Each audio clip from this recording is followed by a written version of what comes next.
சுதாகர் வீட்டுக்கு கோபி, ஈஸ்வரி, பாக்யா 3 பேரும் இனியாவை கூட்டிட்டு வந்திருக்காங்க. சுதாகர் வாங்கன்னு எல்லாரையும் வெல்கம் பண்றாங்க.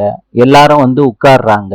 ஈஸ்வரி சொல்றாங்க, இனியா செஞ்சது பெரிய தப்பு தான். கோபி சொல்றாரு, இனியா சார்பா நாங்க உங்ககிட்ட மன்னிப்பு கேட்டுக்கிறோம் சம்பந்தி. இனிமேட்டு எங்க பொண்ணு இந்த மாதிரி தப்பெல்லாம் பண்ணவே மாட்டா. இனியாவோட மாமியார் கேக்குறாங்க, நான் கேக்குறேன்னு தப்பா எடுத்துக்காதீங்க சம்பந்தி. நீங்களும் பாக்யாவும் ஒன்னாதானே இருக்கீங்க? பாக்யாவை பார்த்து கேக்குறாங்க, உங்களுக்கும் இனியா அப்பாவுக்கும் டைவர்ஸ் ஆயிடுச்சுல்ல?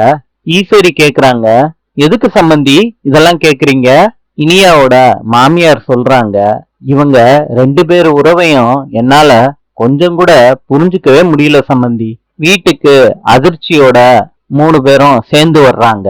ஈஸ்வரி சொல்றாங்க கோபி கிட்ட, ஊர்ல இருக்க அத்தனை பேரும் கேக்குறதுதான் சம்பந்தி வீட்டுக்காரங்களும் கேட்க ஆரம்பிச்சுட்டாங்க. கோபி, உங்க பிள்ளைங்களுக்காண்டி நீங்க 2 பேரும் ஏன் மறுபடியும் ஒன்னா சேர்ந்து வாழ்க்கைய ஆரம்பிக்க கூடாது?